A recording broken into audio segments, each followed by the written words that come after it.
The wind pushed against him like it meant to take something. His hat, his breath, maybe the last flicker of hope he had left. He stood in the middle of a bone-dry pasture, hand wrapped around a rusted spade, digging where nothing wanted to be dug. Each thrust into the stubborn ground brought up more rock than soil. It had been a long time since rain. Longer still since he'd had reason to talk out loud. His name wasn't important, not anymore. The folks in town called him the widower, when they spoke of him at all.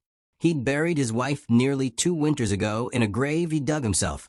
Same way he dug this one now, not for death this time, but to fix a post knocked down by last week's wind. Same old fight with this land. A fight he was losing. Sweat rolled down his neck, caught in the crease of a scar he didn't remember earning. His hands were thick with callus and old blisters, veins roped like dry creek beds. The land didn't respect him, but he stayed anyway, out of some stubborn ritual of survival or guilt, or maybe just because he didn't know where else to go. Behind him, the house leaned east like it was ready to fall. The paint had peeled in long, curling strips, and the roof showed daylight through the seams. The boy, 8 years old, all bones and silence, sat on the front step, whittling something with a dull blade. He never asked when supper was. He never asked anything. Sometimes, late at night, the widower would hear the boy whisper his mother's name, as though the syllables might draw her back across the threshold. He wiped his brow and looked west. Smoke from the town's chimney stacks rose in soft, faded trails. He didn't like going there. Folks stared. They always had. But the ranch needed nails, salt, and coffee. Without those, life turned mean. He saddled the mule instead of the horse. The old beast was slower, but the widower liked the way it never spooked, not even when thunder cracked like gunfire. The road into town curved along the dried creek, past the stand of cottonwoods where his wife used to string laundry on fair-weather days. She'd laugh when the wind stole a shirt and ran it across the grass like a runaway bride. He couldn't remember the sound of that laugh anymore, only the silence after it left. The train station crouched at the edge of town like something half forgotten, all bleached planks and rusted nails. A single train came through each week, never stayed long.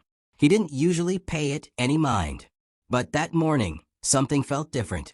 The air had a weight to it, like something was about to begin or end. She stood on the platform in a blue dress that might have been elegant once, before the dirt and dust claimed it. Her hands clutched a valise. Her hat was too fine for the weather. She didn't speak, didn't move, didn't cry. Just stood there, staring down the empty track long after the train had gone. He slowed his mule, but didn't dismount. The townsfolk gave her a wide berth. Some whispered. A few smirked. One man spat and muttered, "Guess he changed his mind." She didn't flinch. He waited a long minute. She never looked at him. But there was something in her posture, pride maybe, or exhaustion masquerading as it, that held him still. He dismounted, walked over, and held out a canteen. She took it without a word, drank slow, handed it back. Their eyes met then. Hers were dark, unreadable. A little wild, like something cornered, but not yet broken. "Need somewhere to be?" he asked. Her mouth moved before sound came. Needed. Past tense. He didn't smile. Neither did she. It wasn't a moment for smiles. "You got kin nearby?" No kin left. He nodded. Not in agreement. Just acknowledgement.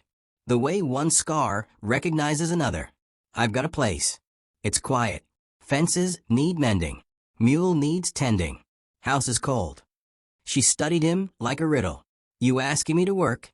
"I'm saying you look like you know how to stay standing." Her laugh was short and dry. "Not always." He turned to go. Paused. "If you stay, you work. I don't owe you more than a roof. And I don't owe you more than a name." He gave a nod. Didn't ask what that name was. Back at the homestead, the boy watched from a porch. She met his stare without blinking. He didn't speak. Neither did she. But she bent slowly and placed the suitcase beside the door like it belonged there. That night, she took the spare room, made no sound as she settled. The house, long used to quiet, didn't seem to mind the extra breath. Later, after the lamps were out and the wind picked up again, he lay in bed staring at the ceiling. He couldn't remember the last time someone had filled the space between door and hearth. He wasn't sure yet if that was a comfort or a curse. He closed his eyes. In his dreams, his wife walked through the wheat, whispering something he couldn't hear.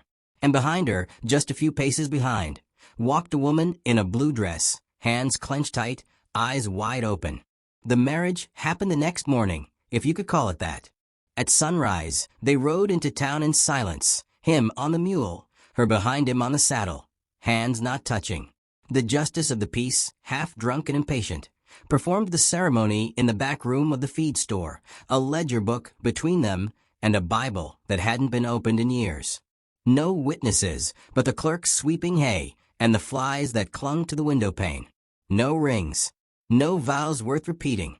He signed with a firm hand. She signed with a name that didn't tremble. When the justice asked if they had any words to add, she said, "No one's ever asked me that before." He tipped his hat. She didn't wear one. Back on the street, folks paused. Eyebrows arched. Lips moved just enough to whisper. One woman muttered, "He must be cracked in the head." Another said, "She's too old for any proper man. Look at those hands." But neither of them looked long. The widower's face made sure of that. They rode home the same way they came, quiet, eyes forward, nothing festive about it. At the homestead, she didn't ask to be shown around. She stepped inside like she'd lived there all her life and went straight to the hearth. Set her suitcase down beside it. Lit the fire without asking where the kindling was kept. He poured water from the jug into 2 tin cups. Handed her one. They drank like soldiers before a battle. No clinking, no toasts. Just dry gulps and long thoughts. She slept in the guest room. That was understood. The door closed gently behind her, and he stood outside it for a moment longer than necessary, listening to the rustle of her unpacking. In the days that followed, the rhythm of the ranch shifted. It wasn't sudden. It was the kind of change you noticed only after it had rooted. The hens began to lay again. She spoke to them in soft words no one else could understand. The fences, long splintered and sagging, straightened under her hands. She mended shirts in the evenings with small, neat stitches. Quiet as snowfall. She didn't cook unless asked. Didn't pry into his past or offer much of her own. But sometimes, while she peeled potatoes or swept the porch, she sang. Songs with no words, just hums and notes that didn't belong to this land. The boy watched her closely, at first from doorways and behind half-shut barn doors. One afternoon, she caught him. He was tracing the scar on his forearm where a horse had kicked him last year. She walked over, crouched, and showed him her own scar, thin and white, running along her rib like a quiet threat. "Mine's from a man who didn't like hearing no," she said. "You keep your scars. They tell you who you ain't anymore." The boy nodded once, said nothing. That evening, she carved him a bird out of driftwood, left it on his windowsill. The next morning, he brought her a handful of wild mint. They never spoke of the trade. She worked like someone trying to erase a past with calluses. He watched her from the field sometimes, wondering what it was that had chased her onto that train platform. She never flinched at loud noises, never turned when dogs barked or hooves cracked on stone. But she always checked the locks twice before bed. One night, he found her outside, sitting on the back step, burning a letter piece by piece in an old coffee tin. The flames caught her face in flickers, made her eyes look hollow and too bright. He said nothing, just stood in the dark with his arms crossed, watching paper turn to ash. She didn't look at him when she spoke. Not all goodbyes come in words. Next morning, the ashes were gone. The tin was back on the shelf. He kept trying to catch her in a lie, but she never offered enough truth for one to stick. Still, there were signs. One day, he saw her cleaning a revolver behind the barn. Small, hidden in a satchel, wrapped in an old silk slip. She didn't notice him. Her movements were practiced, careful, like she'd done it 100 times before and expected to again. He didn't ask, and she didn't explain. That night at supper, he finally spoke. "You running from something?" She didn't blink. "Aren't we all?" He let it drop. He didn't want her story. He wanted her steady hands and the quiet way she made the house feel a little less hollow. He didn't want to know what her old name was, or why her left wrist had a line like rope had been there too long. But curiosity has a way of souring even the simplest arrangement. That Sunday, they rode into town together again. The boy stayed behind. They needed flour, nails, and tobacco. The storekeeper smiled too hard. One of the ranchers tipped his hat, but didn't meet the widower's eyes. People had started talking. Not just about her, but about them. She don't wear a ring. He don't talk about her like a wife. Maybe she's the one in charge. Outside the station, the whistle of the arriving train cut through the air like a warning. They stood on the platform, waiting for the goods to be unloaded. That's when the man approached. Well-dressed, clean boots, eyes too sharp for a drifter. He looked at her first, then at the widower. "You too new to these parts?" The widower said nothing. The man smiled without warmth. "I'm looking for someone. A lady of a certain description. Last seen boarding this line 2 weeks back." He pulled a paper from his coat. Didn't unfold it. Just held it like a blade. "She's wanted for some unfinished business. Dangerous, I'm told. Ran out on something that didn't belong to her." The woman didn't move. The man looked from one to the other. "If you see her, there's gold in it for you. Ask around." He left without pressing the paper into their hands. Back on the road home, she said only, "Men like that never come alone." The widower didn't respond, but his knuckles were white on the reins, and his jaw ached from clenching. That night, when the house settled into quiet and the moon burned low, he stood in the doorway of her room. She didn't look up from the sewing in her lap. "Was he talking about you?" he asked. She tied a knot in the thread. Bit it clean. He was talking about a woman who doesn't exist anymore. He wanted to believe that, but the silence between them said too much. In the dark, the wind picked up, carrying the scent of something distant. Coal smoke, dust, and danger on the rails. The town wore unease like a tight collar after the stranger came asking questions. Folks avoided the widower's gaze more than usual, and the storekeeper's hands shook a little as he passed over flour and matches. There were whispers behind doorframes, the kind carried by wind but never repeated to your face. He knew the shape of suspicion well enough. It always started soft, like a tremble in the ground before the quake. At home, the air had changed too. The woman moved quieter than before, more deliberate, checking the windows twice at dusk, watching the ridgeline when she thought no one noticed. The boy stayed close to her now, following like a shadow in the late light, his toy bird always tucked under one arm. There was something in the way the woman placed her hands on his shoulders, a tremor of possession, like she might lose him too if she wasn't careful. One night, the widower found her out by the barn again, but she wasn't burning letters. She was oiling the revolver. Her fingers moved with ritual precision, every motion fluid, mechanical. He watched from the darkness, leaning against a fence post. "That man," he said softly, "he said you ran from something that didn't belong to you." She didn't turn. "He's not wrong." "Want to tell me what it was?" She hesitated, then set the revolver down gently in her lap, like laying a child to sleep. "My name, the first one I ever had, was bought by a man with land and cattle and fists that never missed. I was 16. Too young to know the law wasn't written for girls like me. When he drank, he dragged me across the floor like I was a sack of wet feed. Called me things I won't repeat. When I finally left, I didn't take his money. Just my name back. That was all I stole." "Did you kill him?" Her breath caught. "No.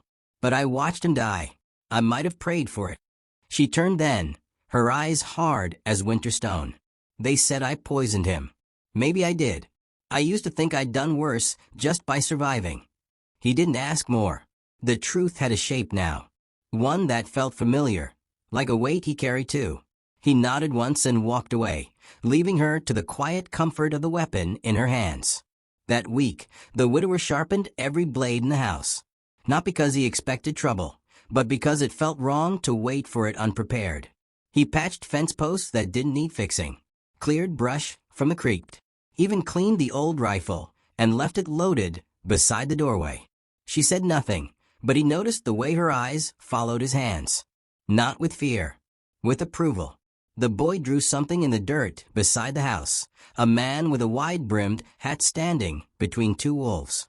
When asked what it meant, he only shrugged and wiped it away with his boot. 3 nights later, trouble came. It started with the dog barking, a frantic high-pitched sound no one had heard since the last dust storm. Then the silence after, a silence thick and wrong, like a breath held too long. The widower grabbed the rifle. She met him at the door with her revolver already drawn. The boy was in his bed, still a stone, the carved bird clutched in both fists. They stepped onto the porch just as a shadow moved near the barn. The lantern swung wildly in the wind. Its glow caught the shape of a horse, riderless, reins dragging. Closer to the porch, something darker lay in the grass. He stepped off the stoop slowly, crouched low. A chicken, throat slit clean, blood seeping into the soil. Carved into the barn door, behind it, "You can't run twice." She didn't scream, didn't blink, only said, "He's here." He looked at her then, not at the fear, but the fury underneath it. Like a storm barely held back by skin and breath. She didn't run. She didn't hide. She checked her revolver again with calm fingers. In the morning, she saddled her own horse. Her back was straight, her jaw set. He stood beside her, watching the ridgeline, waiting. The boy stayed inside, by the window, silent as always. "We ride out," she said. "He'll follow. That's what cowards do. He won't risk coming while the town can still see him. He'll wait until we're alone." "You want to bait him?" "I want to end this." He studied her face, saw no hesitation. Just resolve. And something else, a need to be free that ran deeper than bone. They rode until noon. Heat shimmered on the horizon like a mirage. The land stretched wide and dry, brittle with sun. They passed the place where his wife was buried. She glanced at the cross, but didn't ask. That silence said more than any words might. When they reached the canyon pass, she stopped, turned in her saddle. Her voice was low. "He'll come soon." He always liked ambushes. He slid off the mule and began setting a trap. Old cavalry tricks, a buried rope stretched tight near the pass entrance, brush arranged to mask it. She watched, impressed but silent. When the work was done, they waited. The sun crawled down the sky. The first man appeared at dusk, bearded, broad-shouldered, face like a slab of meat. Not the one she'd spoken of, but one of his kind. 2 more followed. One held a shotgun, the other a whip. She didn't move. Neither did he. They didn't notice the rope until it was too late. The first horse bucked and sent its rider sprawling. The trap had sprung. Dust kicked up. Confusion cracked the silence like thunder. She moved fast, quicker than he thought possible, rising in her stirrups, firing once, twice. The man with the whip fell. The one with the shotgun ducked behind a rock. The third man cursed, crawling for cover. The widower fired next, his bullet tearing through the dust, striking wood instead of flesh. But it was enough to scatter them. The canyon echoed with screams and hoofbeats. And then he stepped out. The man she feared. Tall, clean-shaven, eyes like ice. No smile. No words. Just a revolver raised and ready. She didn't hesitate. They fired at the same moment. Dust exploded between them. She gasped. He staggered. The widower moved before he could think. Fired twice. The man dropped like a sack of wet sand, blood blooming beneath his coat. She crumpled forward, clutching her side. He ran to her, caught her before she fell. Her shirt darkened with blood, but her eyes were clear. "I thought I was done running," she whispered. "You are," he said, holding her tighter. "You are now." As darkness settled over the canyon, he lit a fire, held her hand until her breathing slowed but did not stop. When she slept, he stayed awake, rifle across his lap, eyes on the stars. He knew the past wasn't dead, but maybe it had finally lost its teeth. By morning, the wind had shifted. The blood in the canyon had dried into dark petals across the stone, and the coyotes had kept their distance. Some things even they wouldn't scavenge.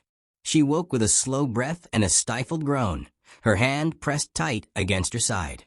The wound wasn't clean, but it had missed the worst of her. She was lucky. They both knew luck had nothing to do with it. He helped her onto the mule, careful of her ribs, and walked beside her all the way back to the ranch. Neither spoke much on the trail, not out of weariness, but out of something deeper, a reverence for what hadn't been lost.